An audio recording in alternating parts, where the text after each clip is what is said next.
Hello friends, ગઈકાલે આપણે સમસ્થિતિમાન પૃષ્ઠની ચર્ચા કરી હતી.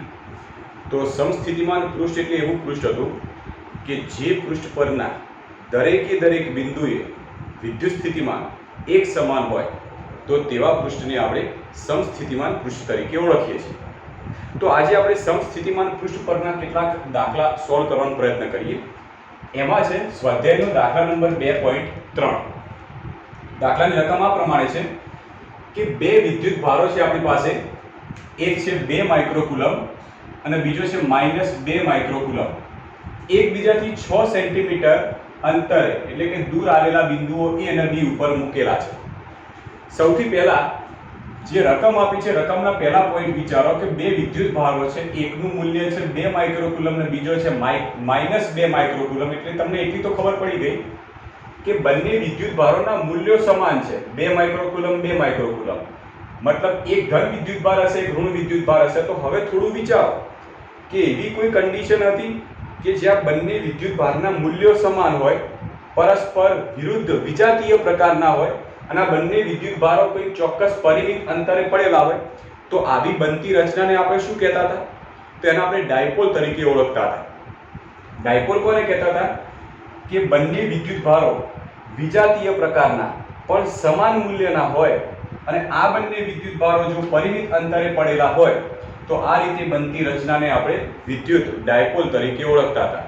તો આપણે જો પહેલું વિધાન જો વાંચીએ, સમજીએ તો એટલી ખબર પડી જાય છે કે આ રચના એ ડાયપોલ જેવી રચના હશે કે બે વિદ્યુત ભારો છે, એક 2 માઇક્રોકુલમ ને બીજો -2 માઇક્રોકુલમ, એકબીજાથી 6 સેન્ટીમીટર અંતરે આવેલા બે બિંદુઓ A અને B ઉપર પડેલા છે. આના ઉપરથી જો આકૃતિ વિચારીએ તો આ પ્રમાણેની આકૃતિ થાય કે એક A બિંદુ, બીજું છે B બિંદુ.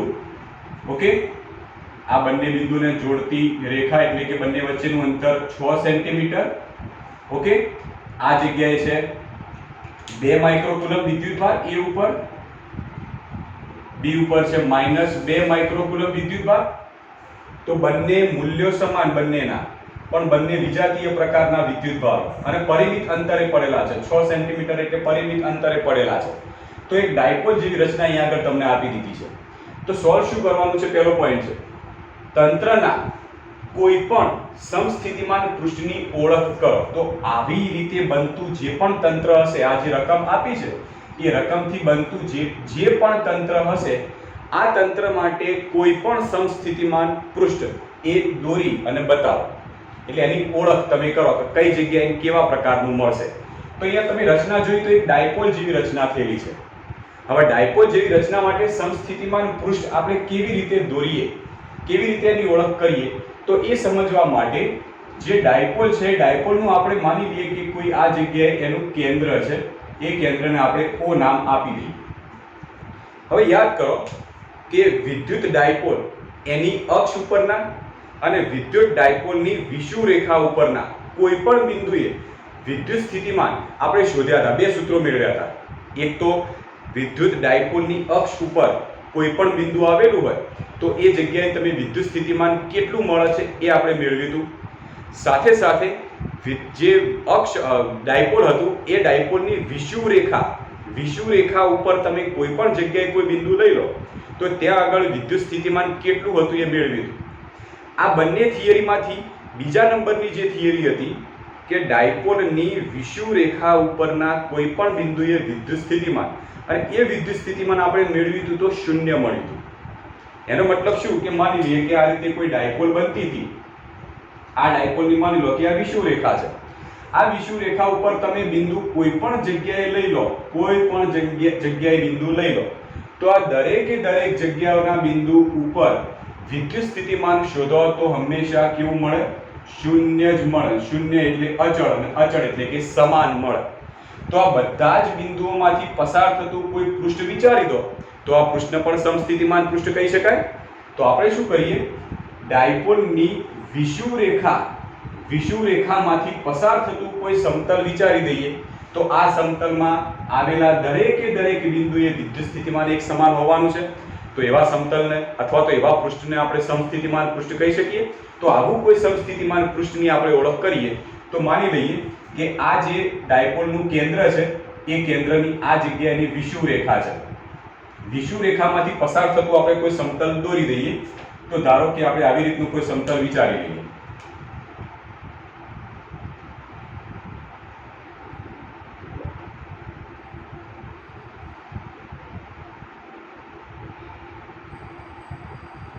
આવી રીતનું કોઈ એક સમતલ આપણે વિચારી દઈએ. આ બંને વચ્ચેનું અંતર 6 સેન્ટીમીટર છે.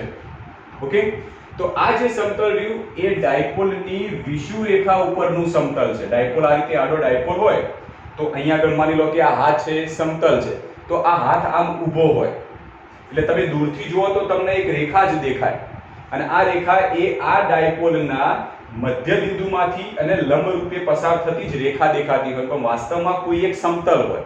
એટલે આવું સમતલ કે જેના દરેકે દરેક બિંદુએ તમે વિદ્યુત સ્થિતિમાન લેશો તો હંમેશા શૂન્ય મળશે. શૂન્ય એટલે કે બધા જ બિંદુએ એક સમાન મળ્યું, તો આ ડાયપોલ માટે આ સમતલ એ કેવું સમતલ બનશે? સમસ્થિતિમાન સમતલ અથવા તો પૃષ્ઠ. તો આપણે કોઈ સમસ્થિતિમાન પૃષ્ઠની ઓળખ કરી દીધી, તો એક બનાવી દીધું સમસ્થિતિમાન પૃષ્ઠ.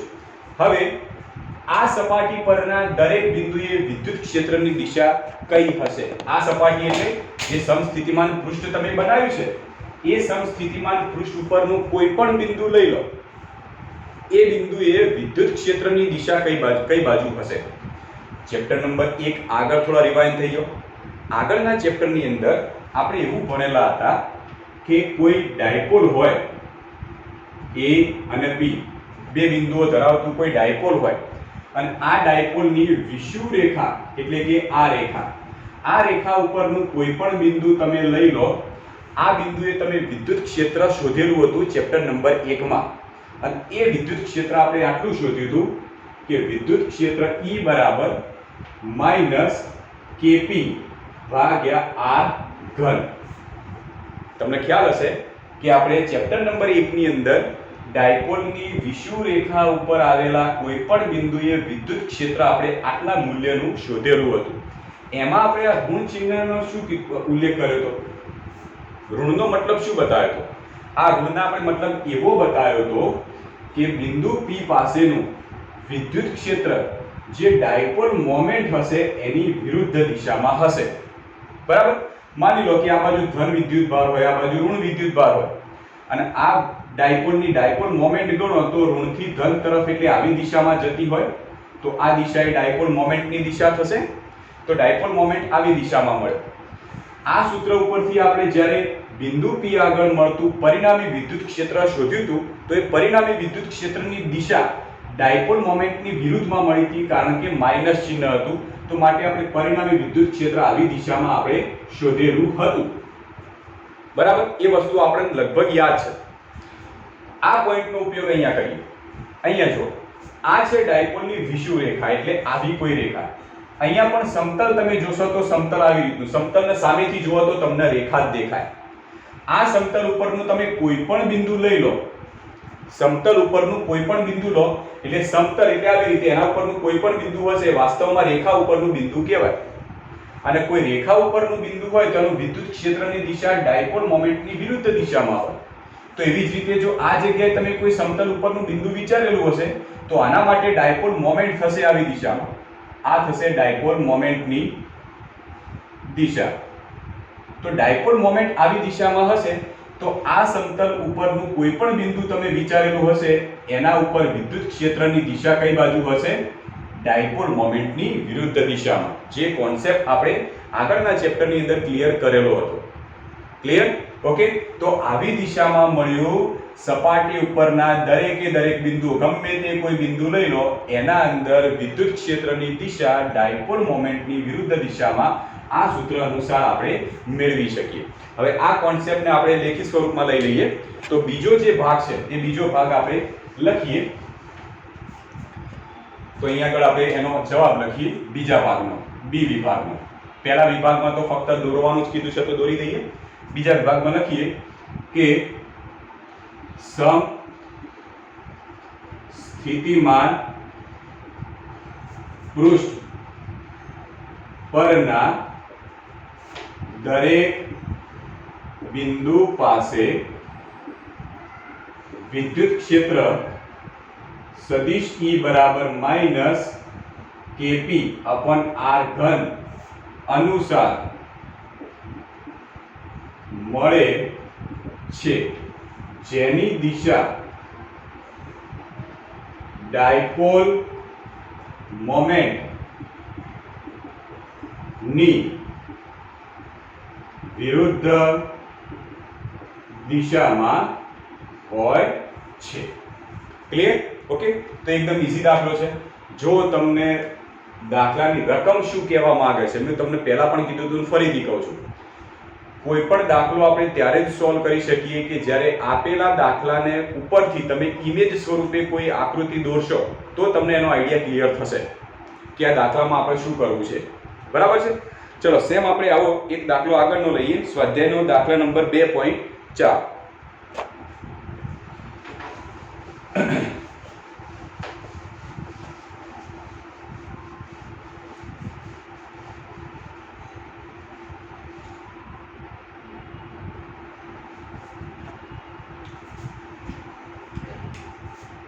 સ્વાધ્યાયનો દાખલા નંબર 2.4 લઈ લઈએ.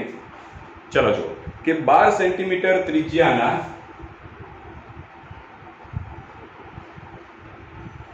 12 સેન્ટીમીટર ત્રિજ્યાના એક ગોળાકાર સુવાહકની સપાટી પર એક ગોળાકાર સુવાહકની સપાટી પર 1.6 ગુણ્યા 10 ની માઈનસ 7 ઘાત 1.6 ગુણ્યા 10 ની માઈનસ 7 ઘાત કુલમ વિદ્યુત ભાર નિયમિત રીતે વિતરિત થયેલો છે. વિદ્યુત ભાર નિયમિત રીતે વિતરિત થયેલો છે. તો નંબર 1 પહેલું એવું લખ્યું છે કે ગોળાની અંદર, નંબર 2 ગોળાની તરત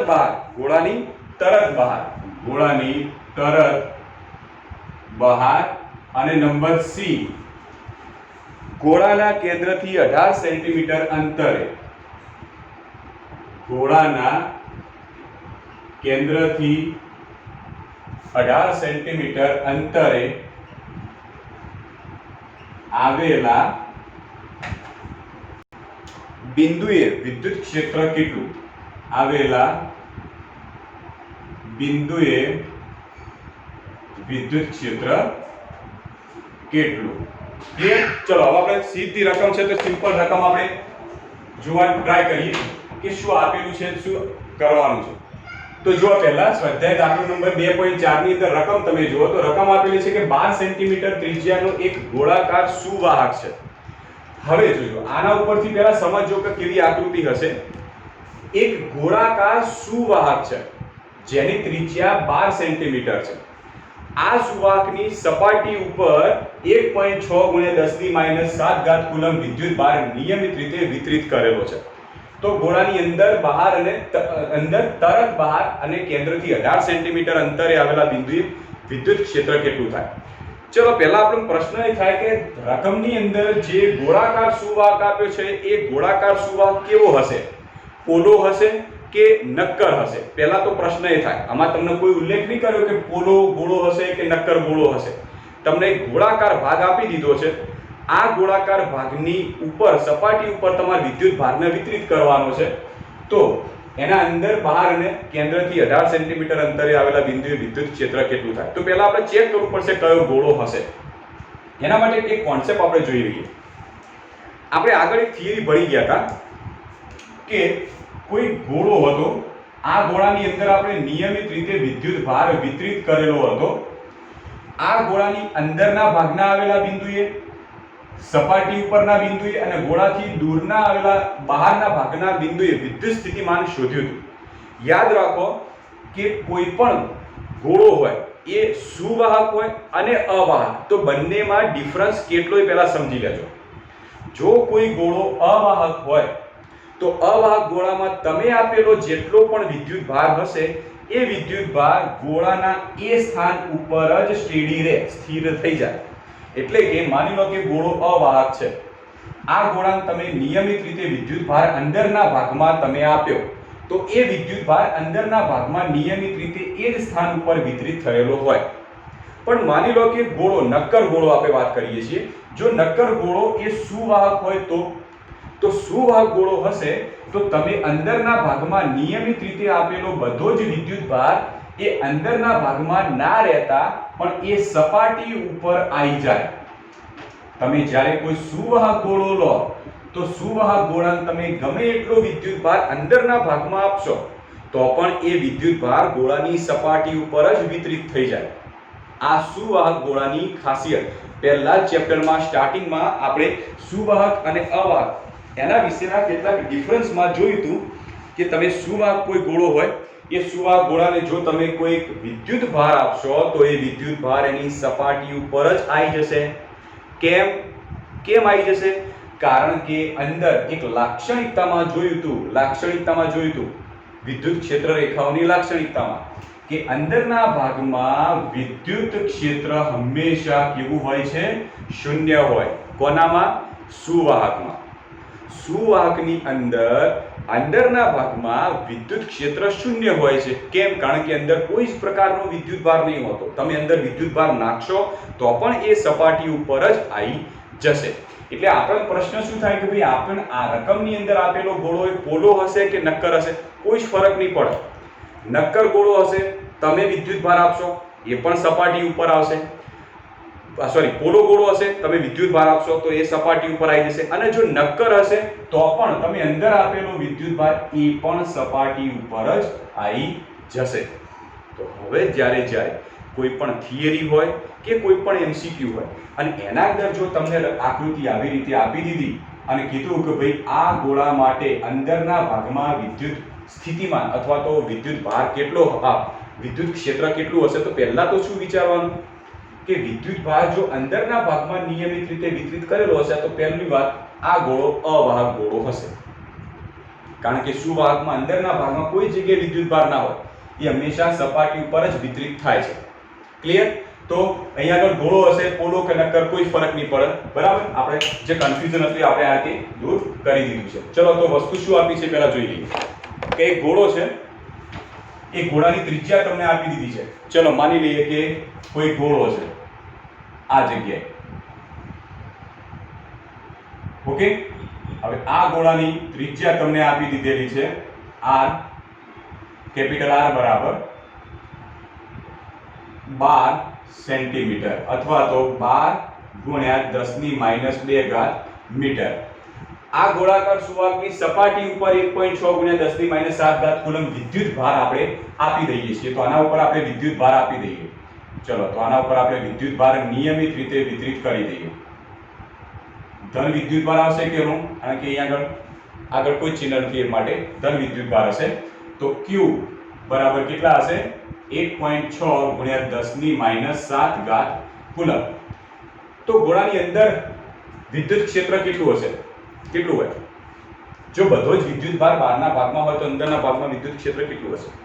સિમ્પલ છે, એક જ જવાબ. કેટલું હશે? શૂન્ય હશે. તો અહીંયા આગળ જવાબમાં લખીએ આપણે, આ જગ્યાએ લખી દઈએ એ વિભાગ ગોળાની અંદરના ભાગમાં કોઈ વિદ્યુતભાર ન હોવાથી ગૌસના નિયમ અનુસાર ગોળાની અંદર વિદ્યુત ક્ષેત્ર શૂન્ય હશે. ક્લિયર? ઓકે, હવે બી નંબરનો પોઈન્ટ જોઈએ. ગોળાની તરત બહાર એટલે એક્ઝેક્ટ બાર એટલે એની સપાટી ઉપર. તરત બહારનો મતલબ શું થાય? એની સપાટી ઉપર.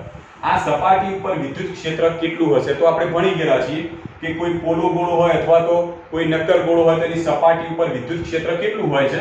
તો એનું સૂત્ર જાણીએ છીએ. ગોળાની સપાટી પર વિદ્યુત ક્ષેત્ર તો E બરાબર KQ ભાગ્યા R². સપાટી ઉપર તરત બહાર, તરત એટલે આ અંદરનો ભાગ જેવી સપાટી આવે એટલે તરત બહારનો ભાગ કહેવાય. તો તરત બહાર એટલે સપાટી ઉપરનું વિદ્યુત ક્ષેત્ર. અને કેટલું હશે? તો સૂત્ર તો આ જાણીએ છીએ. એના માટે R એટલે સપાટી ઉપરનું જો કોઈ બિંદુ લો તો એનું કેન્દ્રથી અંતર, તો એ થશે કેપિટલ R ત્રિજ્યા જેટલું. આના માટે આપણે કિંમત શોધી કાઢીએ. વિદ્યુત ક્ષેત્ર શોધવાનું છે તો શોધી કાઢીએ. કેટલું થશે? તો કિંમતો મૂકી દઈએ. કે એની કિંમત થશે 9 × 10⁹ ક્યુબ. વિદ્યુત ભાર 1.6 × 10⁻⁷, 1.6 × 10⁻⁷ છેદમાં R² ત્રિજ્યા, ગોળાની ત્રિજ્યા 12 સેન્ટીમીટર, તો 12 × 10⁻² નો વર્ગ. હવે અહીંયા જો શું થશે? તો અહીંયા 12 નો વર્ગ કેટલો થાય? 144 થઈ જશે. અને 16 નવા 144. પણ 1.6 છે તો એક કામ કરીએ, અહીંથી 10⁹ છે ત્યાંથી 1 10 આ બાજુ લાવી દઈએ એટલે 10⁹ ના બદલે 10⁸ કરી દઈએ. અને એક પોઈન્ટ આપણે આનું આ બાજુ ખસેડી દઈએ તો 16 થઈ જશે. તો 16 × 9 એટલે 144. તો આ 144 નીચેના 144 કેન્સલ થઈ ગયા. તો ઉપર શું વધ્યું? તો ઉપર 10⁹ માંથી એક પોઈન્ટ આપ્યું તો માટે 10⁸ થઈ ગયા. આ બાજુ 10⁻⁷ થઈ ગયા. એટલે આ તો કેન્સલ થઈ ગયેલા છે. ક્લિયર? અને છેદમાં વધ્યું 10⁻⁴. તો ઉપર વધશે 10⁻⁴. આ બાજુ લખી દઈએ 10⁻⁴ અને છેદમાં 10⁻⁴. તો વધ્યા શું? 10⁻⁴ ઉપર જશે તો 10⁵ ન્યૂટન પ્રતિ કુલમ. આટલો આપણને જવાબ મળ્યો. વિદ્યુત ક્ષેત્ર, સપાટી ઉપર વિદ્યુત ક્ષેત્ર આટલું હશે. હવે ગોળાના કેન્દ્રથી 18 સેન્ટીમીટર અંતરે આવેલા બિંદુએ, તો ગોળાનું કેન્દ્ર, ચલો માની લો ગોળાની ત્રિજ્યા તો 12 સેન્ટીમીટર છે. હવે કેન્દ્રથી 18 સેન્ટીમીટર એટલે બહારના ભાગમાં કોઈ બિંદુ હશે.